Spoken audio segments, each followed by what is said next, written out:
묘지에 가시면 죽은 자의 무덤이 있고 그 앞에 비석이 세워진 것을 볼 수 있습니다.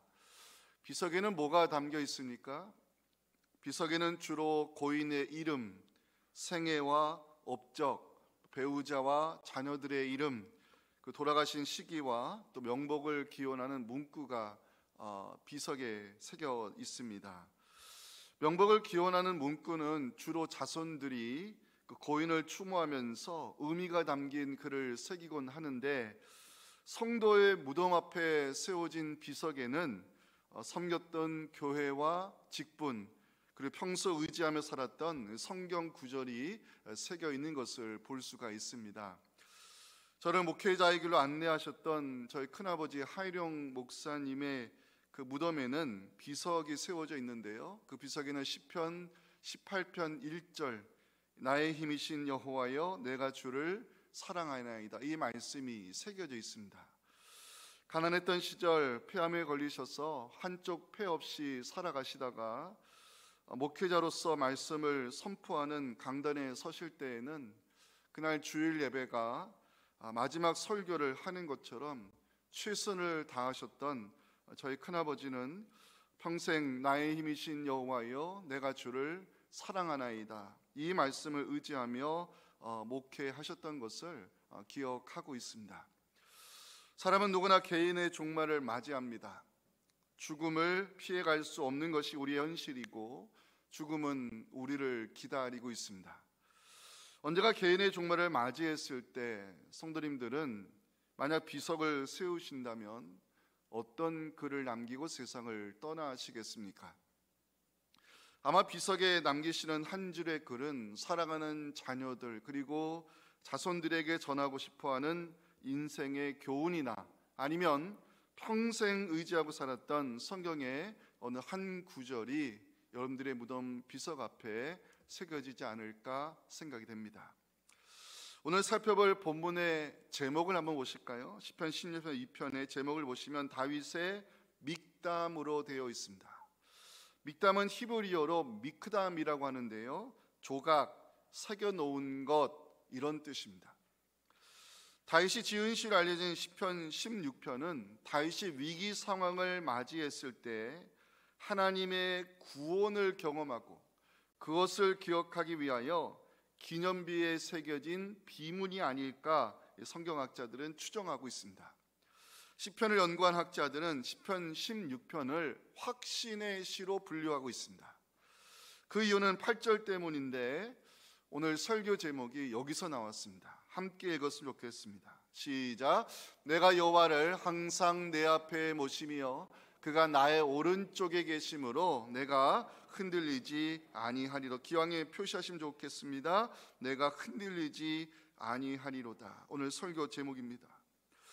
다윗은 위기 상황을 맞이했을 때 하나님을 찾으며 주님만이 나의 피난처이심을 고백하는 내용으로 시편 16편을 시작하고 있습니다. 1절 보실까요? 하나님이여 나를 지켜주소서 내가 주께 피하나이다. 다윗이 어려운 상황에서 주께 피하는 이유는 하나님이 내 인생의 주인 되시며 나를 선하게 대하시는 분이 오직 하나님밖에 없음을 다윗은 2절에서 고백하고 있습니다. 함께 읽겠습니다. 내가 여호와께 아뢰되 주는 나의 주님이시오니 주밖에는 나의 복이 없다 하였나이다. 아멘. 땅에 있는 성도들은 하나님께서 구별하여 세우신 존귀한 자들이오니 위기 상황을 만나더라도 세상 사람들처럼 우상을 찾지 아니할 것이며 하나님 외에 그 어떤 것도 다른 신들의 이름을 부르지 않겠다고 다윗은 3절과 4절에서 결단하고 있습니다. 땅에 있는 성도들은 존귀한 자들이니 나의 모든 즐거움이 그들에게 있도다. 다른 신에게 예물을 드리는 자는 괴로움이 더할 것이라. 나는 그들이 드리는 피의 전제를 드리지 아니하며 내 입술로 그림도 부르지 아니하겠다고 다윗은 결심합니다. 하나님을 피난처로 삼는 성도, 하나님을 인생의 주인으로 고백하는 성도, 오직 하나님만 섬기기로 결단한 성도가 누리는 복에 대하여 다윗은 5절 6절 말씀에서 기록하고 있는데요, 성도로 부름받은 우리가 현실에서 누릴 수 있는 복입니다. 함께 읽겠습니다. 여호와는 나의 산업과 나의 잔의 소득이시니 나의 분깃을 지키시나이다. 내게 줄로 지어진 구역은 아름다운 곳에 있으며 나의 기업이 실로 아름답도다. 아멘. 성도로 부름받은 사람, 하나님의 말씀을 의지해야 되고 하나님을 항상 내 앞에 모시고 살아갈 때 능력의 하나님이 우리를 붙들어 주시기 때문에 성도의 인생은 쉽게 흔들리지 아니할 것을 다윗은 7절과 8절에서 증거하고 있습니다. 나를 은계하신 여호와를 송축할지라. 밤마다 내 양심이 나를 교훈하도다. 내가 여호와를 항상 내 앞에 모시며 그가 나의 오른쪽에 계심으로 내가 흔들리지 아니하리로다. 성서학자들은 시편 16편을 연구하면서 마지막 9절부터 11절은 다윗이 선지자의 영을 받아 성도가 장차 누리게 될 종말론적 축복을 노래한 것으로 해석하고 있습니다. 성도의 길을 걸어간 우리가 앞으로 누리게 될 영원한 복이 무엇인지 9절부터 11절 말씀 함께 읽고 오늘의 메시지 나누겠습니다. 시작. 이러므로 나의 마음이 기쁘고 나의 영도 즐거워하며 내 육체도 안전히 살리니 이는 주께서 내 영혼을 수월해 버리지 아니하시며 주의 거룩한 자를 멸망시키지 않으실 것임이니이다. 주께서 생명의 길을 내게 보이시리니 주 앞에는 충만한 기쁨이 있고 주의 오른쪽에는 영원한 즐거움이 있나이다. 아멘. 시편 16편을 묵상하면서 이것은 다윗의 고백일 뿐만 아니라 우리가 어려움을 만났을 때 우리의 신앙 고백이 되어야 될 말씀임을 깨닫게 되었습니다. 실제로 한 주석가는 이 시편 16편이 그리스도인들의 사도신경과 같은 고백의 말씀이 되어야 한다는 이야기를 한 적도 있습니다. 저는 말씀 준비하면서 몇 가지 질문을 던져봤습니다. 다윗이 위기 상황을 만났을 때 왜 하나님을 찾고 있을까? 다윗이 증거하는 성도가 누리는 현실의 복은 무엇인가? 흔들리지 않은 믿음의 성도가 장차 누리게 될 영원한 축복은 무엇일까? 여기에 오늘 우리 함께 듣고 나눠야 될 메시지가 있습니다. 첫째 메시지 같이 한번 읽어보겠습니다. 시작. 성도로 부름받은 우리는 인생의 울타리가 되어주시는 분은 하나님밖에 없음을 고백해야 한다는 것입니다. 다윗의 인생에는 원수들이 많았습니다. 골리앗을 무너뜨리고 나서 다윗 왕의 사위가 되었죠. 이스라엘의 국방장관까지 올라갔습니다. 그러기에 다윗의 주변에는 항상 시기하고 질투하는 사람들이 많았습니다. 그런 원수들로부터 다윗이 위기 상황을 맞이했을 때 다윗은 어떤 기도를 드렸을까요? 1절에 메시지가 담겨 있습니다. 같이 읽겠습니다. 하나님이여 나를 지켜주소서. 내가 주께 피하나이다. 원수들로부터 공격을 당하고 있는 다윗은 왜 하나님을 찾고 있는가? 그 이유를 몇 가지로 말씀을 드리고 있습니다. 첫째 이유는 하나님이 내 인생의 울타리 되어주심을 다윗은 알았기 때문입니다. 1절 봐주세요. 하나님이여 나를 지켜주소서. 여기에 나오는 지켜주소서, 이 히브리어 단어가 샤마르, 울타리를 뜻하는 단어입니다. 곡식이 자라고 있는 농장, 양떼가 먹고 있는 초장에는 항상 울타리가 쳐져 있습니다. 들짐승들로부터 이 곡식과 가축을 보호하기 위해서는 반드시 울타리가 필요한데 다윗은 목동 시절을 지낸 사람이기 때문에 울타리가 얼마나 중요한 보호 역할을 하게 되는지 잘 알고 있었습니다. 다윗은 어려운 상황을 맞이했을 때 그때 고백합니다. 하나님만이 내 인생의 울타리 되심을, 하나님만이 나를 보호하시는 인생의 울타리 되신다는 이 다윗의 고백이 우리의 신앙 고백이 되기를 간절히 소망합니다. 세상 사람들은요, 눈에 보이는 울타리를 좋아합니다. 돈이라는 울타리, 인맥이라는 울타리, 권력이라는 울타리, 세상 사람들이 의지하고 좋아하는 눈에 보이는 울타리입니다. 하지만 눈에 보이는 울타리가 진정한 우리의 보호자 역할 할 수 없습니다. 다윗은 골리앗을 무너뜨리고 나서 이스라엘의 영웅이 된 사람입니다. 왕의 사위가 되었지요. 이스라엘의 국방장관 자리까지 올라간 사람입니다.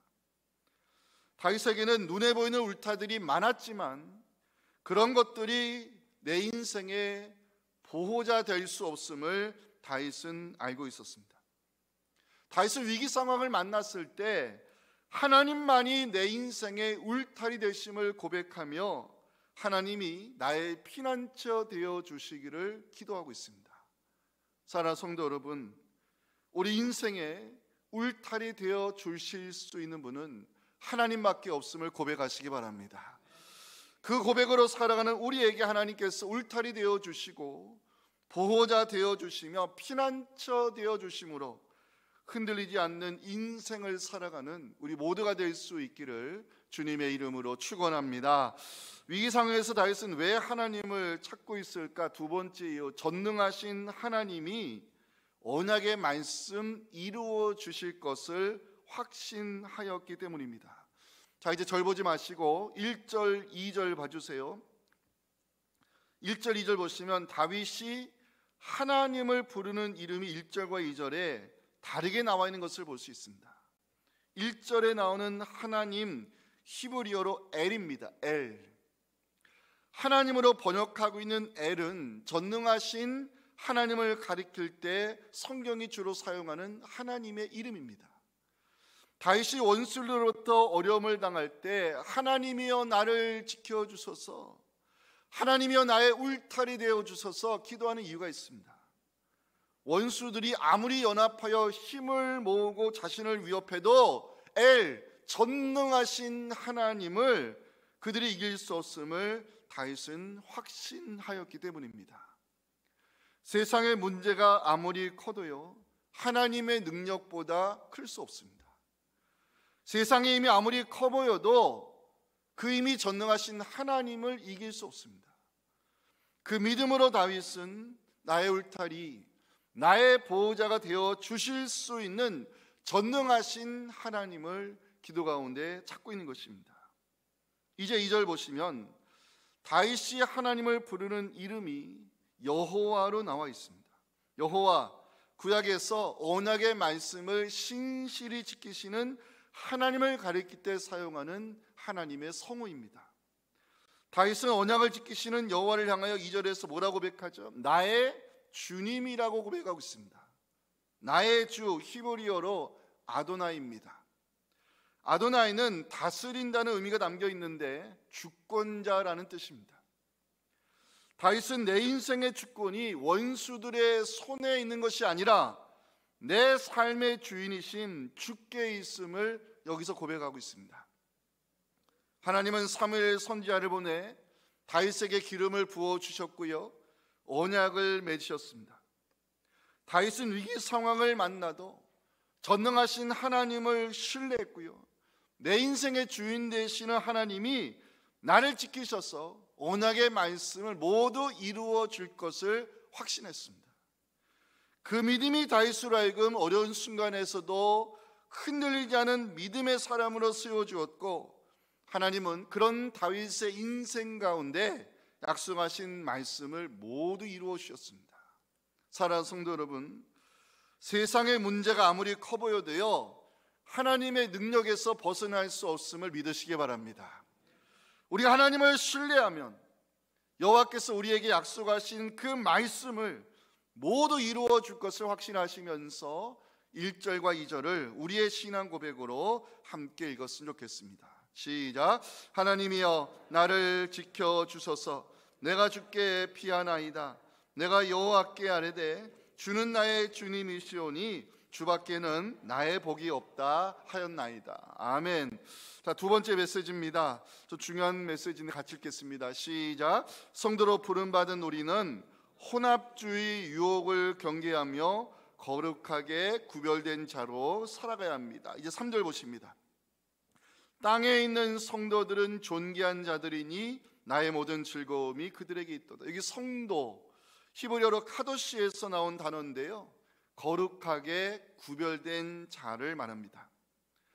다윗은 땅에 있는 성도들이 존귀한 자들이라고 오늘 성경이 기록하고 있습니다. 다윗은 성도를 향해서 왜 존귀한 자들이라 이야기하는 것일까요?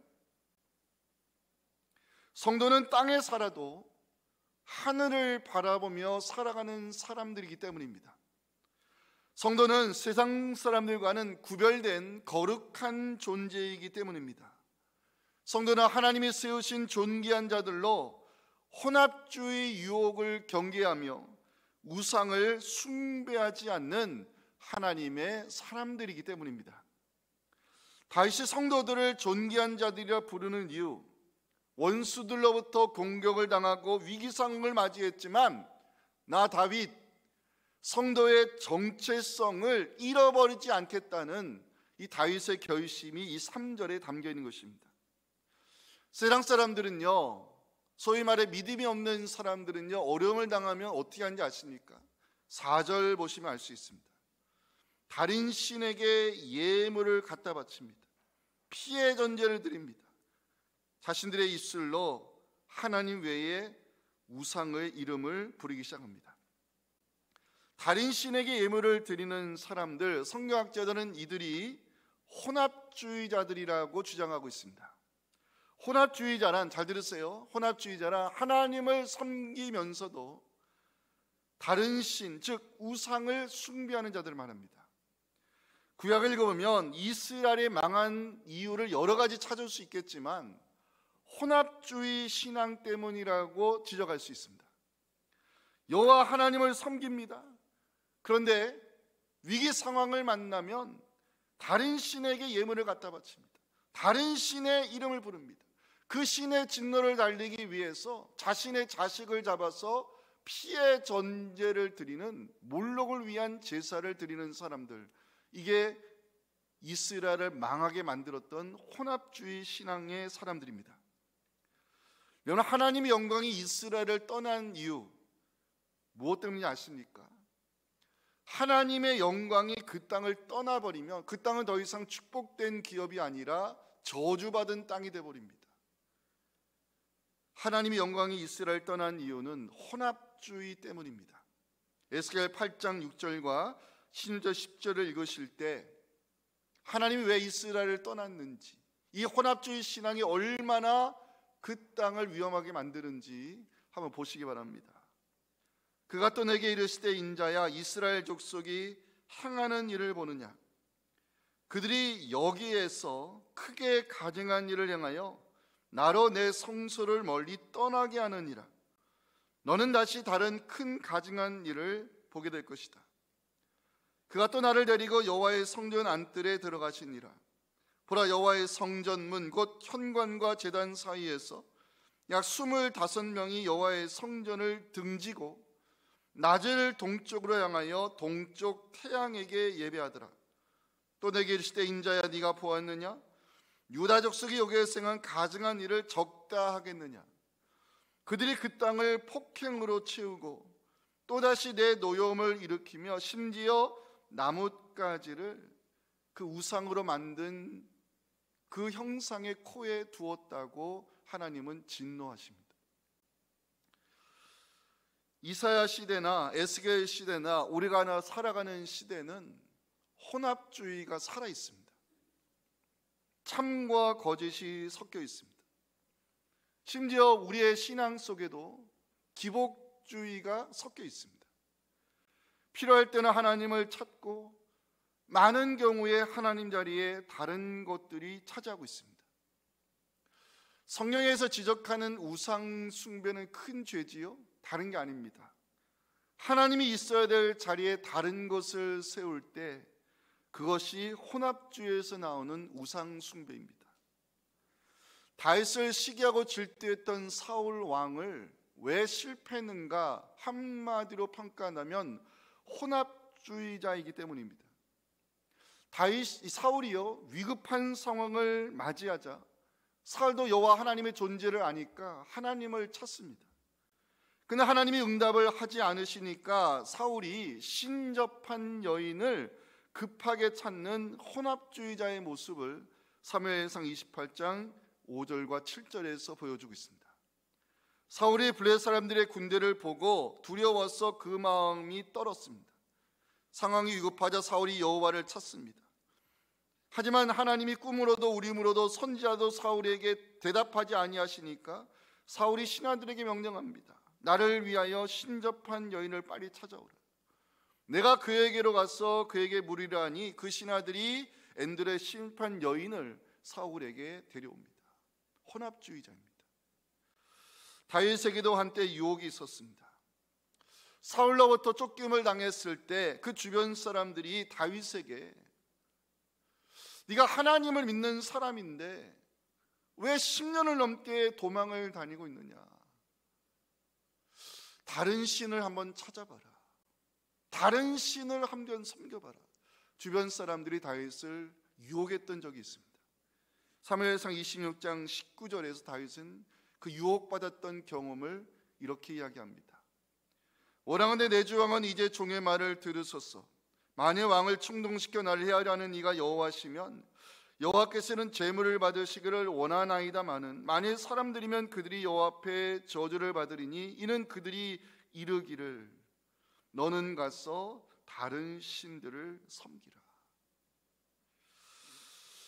다시 오늘 본문 4절에서요, 하나님 외에 다른 신을 찾는 이 혼합주의자들은 괴로움이 더할 것이라 기록하고 있습니다. 괴로움이 더한다는 것은 아무런 소용이 없다는 뜻입니다. 우상을 숭배하는 것이, 하나님 외에 다른 신을 찾는 것이 얼마나 헛된 일인지 시편 135편 15절부터 성경은 우리에게 가르치고 있습니다. 같이 한번 읽어볼까요? 열국의 우상은 은금이요 사람의 손으로 만든 것이라. 입이 있어도 말하지 못하며 눈이 있어도 보지 못하며 귀가 있어도 듣지 못하며 그들의 입에는 아무 효업도 없나니 그것을 만든 자와 그것을 의지하는 자가 다 그것과 같다고 성경은 말씀합니다. 성경은 시편 16편을 통해서 우리의 정체성을 말씀하고 있습니다. 우리는 땅에 살아도 하늘을 바라보며 살아야 되는 성도입니다.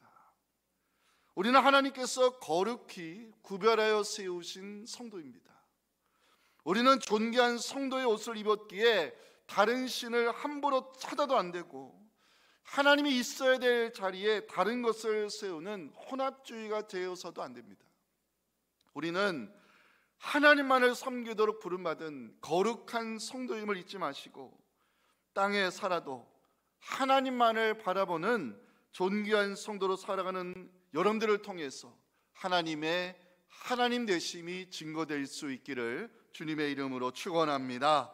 자, 마지막 메시지 잠깐 같이 읽겠습니다. 시작. 성도로 부름받은 우리는 현실의 복과 영원한 축복 누릴 수 있습니다. 성서학자들은요, 5절과 6절이 땅에 있는 성도가 누릴 수 있는 현실의 복을 말하고요, 10절과 11절이 종말에 누리게 될 영원한 축복으로 해석하고 있습니다. 자, 그런데 여기에 전제가 있습니다. 누가 현실의 복을 누리며 영원한 복을 차지할 것인가인데 8절에 답이 있습니다. 함께 읽어볼까요? 내가 여호와를 항상 내 앞에 모심이여 그가 나의 오른쪽에 계심으로 내가 흔들리지 아니하리. 이 8절을 중심으로 5절과 6절에는 성도가 누리는 현실의 복이 기록이 되어 있고요, 8절을 중심으로 9절부터 11절까지는 장차 성도가 누리게 될 종말의 영원한 축복이 기록이 되어 있습니다. 그래서 8절이 중요한 것입니다. 어떤 일이 있어도 하나님을 항상 내 앞에 모시고 살아가는 성도, 하나님이 나의 오른손이 되어주시는 성도, 그 사람은 흔들리지 않은 믿음의 사람으로 하나님 베푸시는 현실의 복과 종말에 누리게 될 영원한 축복을 성경은 약속하고 있습니다. 그래서 오늘 설교 제목을 흔들리지 않은 믿음으로 잡아봤습니다. 하나님은 항상 내 앞에 모시고 살아가는 성도, 하나님이 그의 오른손이 되어주시는 성도, 그 사람이 누리는 현실의 복과 영원한 축복이 무엇일까? 첫 번째, 기업과 자녀의 소득입니다. 5절은 여러분들 읽어주시면 좋겠습니다. 시작.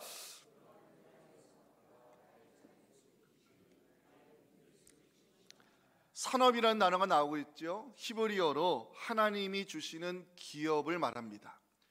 잔이란 단어도 나오지요. 잔은 기억하세요. 잔은 히브리 개념에서 생명을 뜻하는 단어입니다. 이 잔을 다윗이 시편 23편 5절에서 한번 써먹은 적 있죠. 내 잔이 넘치나이다. 내 생명을 넘치도록 지금까지 은혜를 베푸신 하나님을 다윗은 고백하고 있는데요. 자, 중요한 것은 나의 산업과 내 생명의 잔을 누가 지키시는가입니다. 자, 이제 5절의 첫 단어가 뭐죠? 여호와는입니다. 마지막 단어는 지키시나이다. 여호와는 나의 분깃을 지키신다고 다윗은 고백하고 있습니다. 나의 분깃을 지키신다. 히브리 성경으로 보면, 잠깐 저를 봐주세요. 이 지키신다는 표현은 힘을 가진 어떤 분이 두 손으로 그 사람의 기업을 이렇게 떠받칠 때 쓰는 표현입니다. 나의 분깃을 지키신다. 즉 나의 기업과 내 생명의 잔을 여호와가 그 능력의 손으로 이렇게 떠받치고 계심을 다윗은 나의 분깃을 지키시는 분이 하나님이라고 5절에서 고백하고 있는 것입니다. 여러분, 모세가 어디서 세상을 떠났죠? 가나안 땅을 밟아보지 못하고 모압 땅에서 죽었습니다. 다윗이 세상을 떠나기 전에요, 이스라엘 공동체를 향해서 한번 노래를 부른 적이 있습니다. 그 모세의 노래 중에 우리가 기억해야 될 말씀을 한 구절 소개합니다. 신명기 32장 39절인데 같이 읽어보겠습니다. 시작. 이제는 나 곧 내가 그인 줄 알라. 나 외에는 신이 없도다.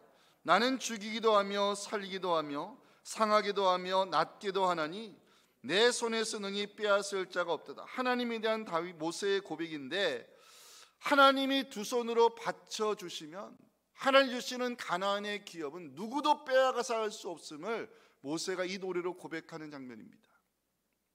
하나님 손에 있는 기업, 하나님이 두 손으로 바치시는 생명의 잔, 누구도 빼앗아 갈 수 없고요, 누구도 그 잔을 엎을 수 없음을 모세는 고백하고 있는 것입니다.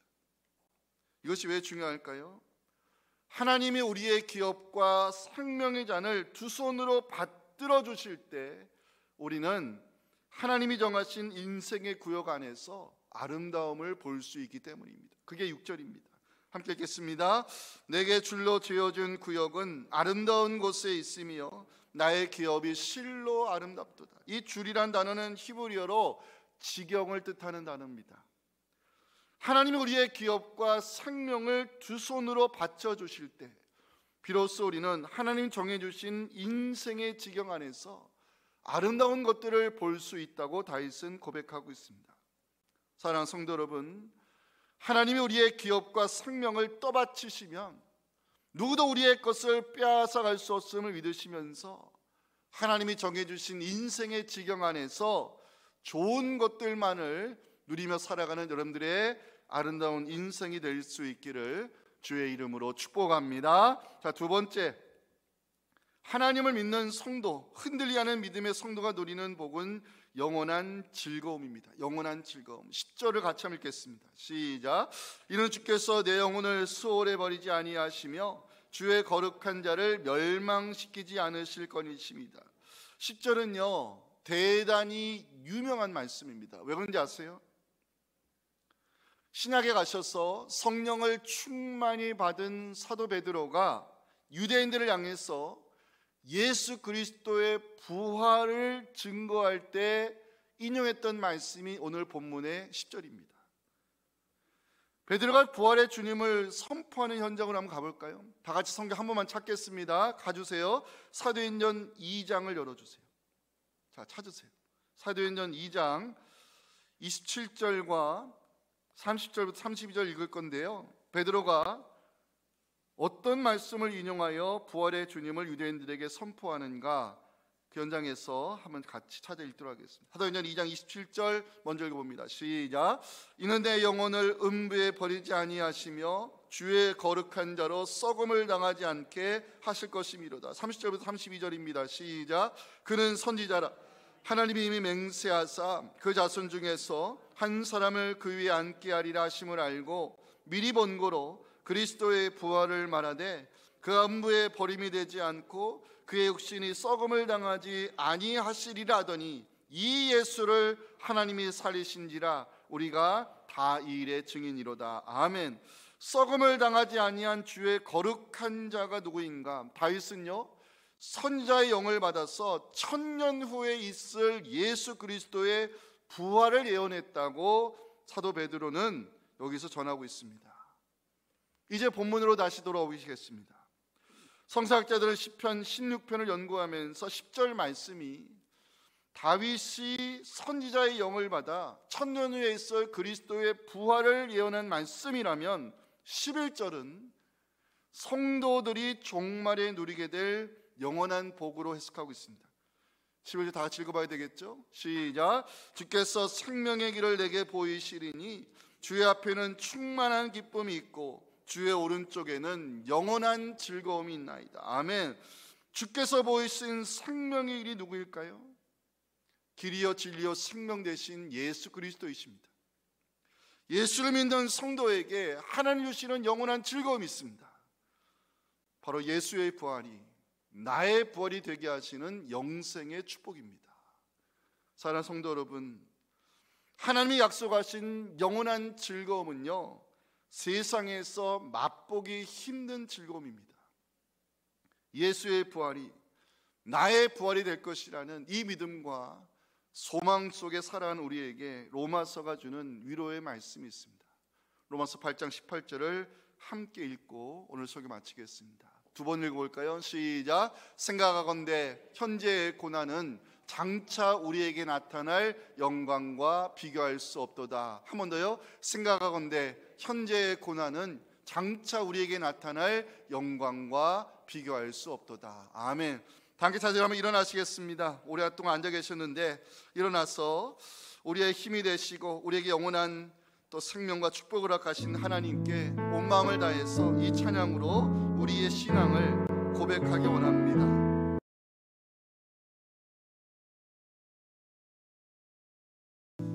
지금은 우리를 이 땅에 성도의 옷을 입히사 하나님 앞에 존귀한 자들을 세우기 위해 십자가에서 모든 것을 쏟아주신 우리 구주 예수님의 은혜와 하나님을 내 인생 울타리로 고백하며 흔들리지 않은 믿음으로 살아가는 성도들에게 존귀한 자로 세우시고 베푸신 기업과 생명의 잔을 지키시며 우리에게 영원한 즐거움을 약속하신 하나님 아버지의 크신 사랑과 성령의 동행하심이 오늘 이 밤에 주의 종을 통해 주신 이 귀한 말씀과 메시지를 가슴에 새기고 어떤 위기 상황을 만나더라도 내 인생의 울타리는 눈에 보이는 울타리가 아니라 나를 지키시고 보호하시는 하나님만이 내 인생의 울타림을 고백하며 그 하나님을 의지하는 흔들리지 않은 믿음으로 살아 하나님 주시는 영원한 즐거움과 기업의 복을 누리며 살기를 원하는 우리 사랑하는 성도들의 이 간절한 기도와 또 사랑하는 우리 자녀들의 예배 회복과 교회가 준비하고 있는 여름 사역과 단기 선교팀 위에